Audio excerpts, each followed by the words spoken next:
Animals are very important to study. कुदरत बहुत कुछ सिखाती है. Lion is the king of the animal kingdom. Lion is the king of animal kingdom. A lion is not the tallest animal in the jungle. A lion is not the tallest animal in the jungle. A lion is not the heaviest animal in the jungle. A lion is not the smartest animal in the jungle. ना सबसे ऊंचा होता है, ना सबसे भारी होता है, ना सबसे ताकतवर होता है, और ना ही सबसे इंटेलिजेंट होता है. Still lion is the king. Still lion is the king. इसका मतलब बड़ा सिंपल है, डिटेल में समझाता हूं.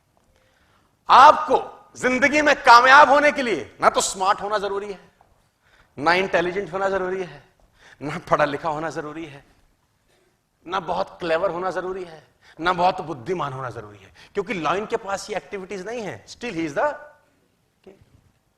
Lion is not tall as giraffe, not heaviest then a elephant, not clever then a fox. Still he rules the jungle. और समझना पड़ेगा कि ऐसा क्यों है. क्योंकि lion has a attitude. Lion has a attitude. इसका एटीट्यूड बड़ा शानदार है. समझाता हूं, समझिए. देखो, a lion is the king of the jungle because of its attitude. The lion has a different attitude that makes every animal afraid of him. इसका attitude ऐसा है कि सारे के सारे जानवर इससे डरते हैं.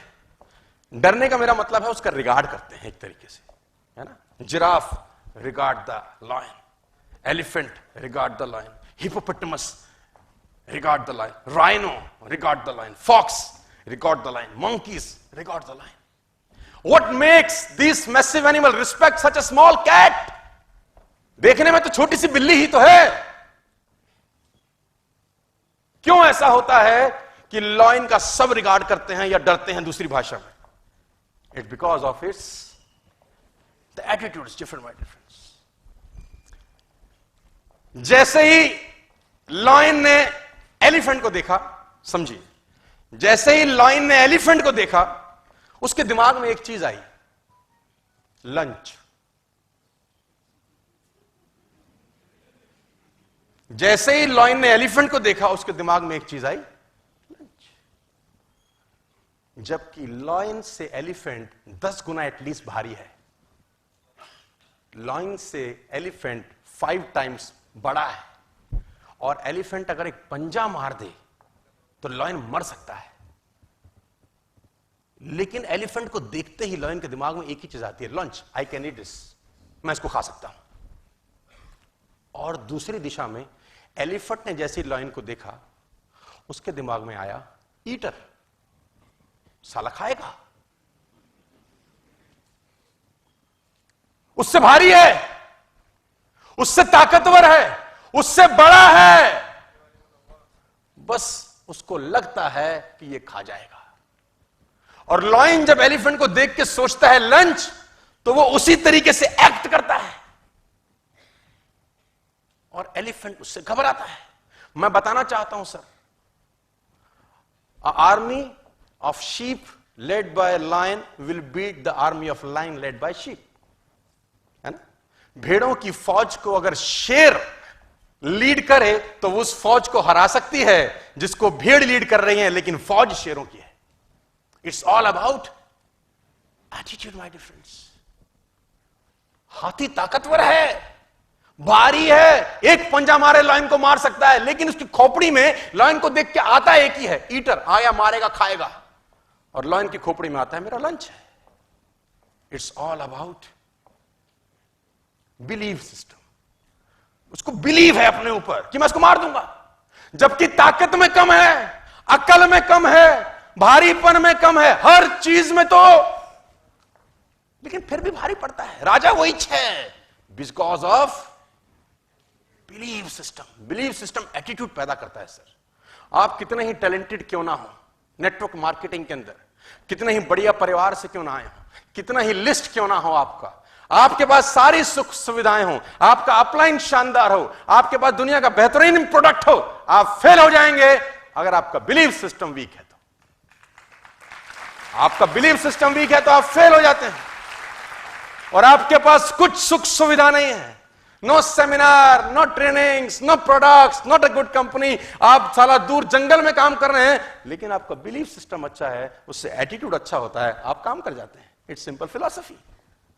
नेचर बहुत कुछ सिखाती है। मैं बार बार एग्जांपल देता हूं। Before 1964 it was a myth कि कोई भी आदमी 1 मील की यात्रा 4 मिनट से पहले में नहीं कर सकता। 1964 से पहले ये बात जन जागरण में जाहिर थी कि एक आदमी प्रैक्टिकली, शारीरिक इतना ताकतवर नहीं है कि वो 1 मील को 4 मिनट से कम में कन्वर्ट। 1954 से पहले हजारों लोग भागे, नहीं कर सका कोई 4 मिनट 10 सेकंड लेता था, कोई 4 मिनट 15 सेकंड लेता था, कोई 4 मिनट 30 सेकंड लेता था। 1954 में साला रॉजर बेनेस्टर निकल के आया और 3 मिनट 59 सेकंड में और 6 मिली सेकंड में उसने 1 मील की यात्रा कंप्लीट करी।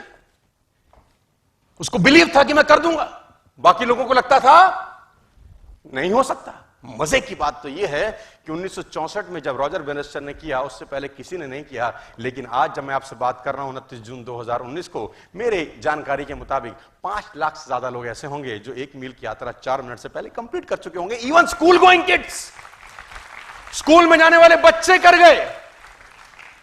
क्योंकि 1964 से पहले जब लोग ट्रैक पे दौड़ते थे तो उनके दिमाग में रहता था आज तक नहीं हुआ, आज भी नहीं होगा। हेलो, 1964 के बाद लोग जो ट्रैक पे दौड़े तो लोगों को लगा था साला रॉजर बेनेस्टर कर सकता है तो मैं भी कर सकता हूं। Believe system. और उस बिलीव सिस्टम के हिसाब से वो एक्ट करते हैं और बिलीव सिस्टम से एटीट्यूड पैदा हुआ और खेल चेंज हो गया। मैं बार बार उदाहरण देता हूं सर, 2011 से पहले किसी ने वनडे में डबल सेंचुरी नहीं लगाया था। Before 2011 nobody score 200 in one day international. Sachin Tendulkar came और साउथ अफ्रीका के अगेंस्ट उसने 200 किया। हेलो, याद है? उससे पहले साला कोई 200 करता था? कोई नहीं करता था। साला टीम 200 कर जाए तो बल्ले बल्ले भाई। अगर वनडे में कोई टीम 200 कर जाती थी उस जमाने में तो लगता था आहा क्या खेले हैं ये लोग पे।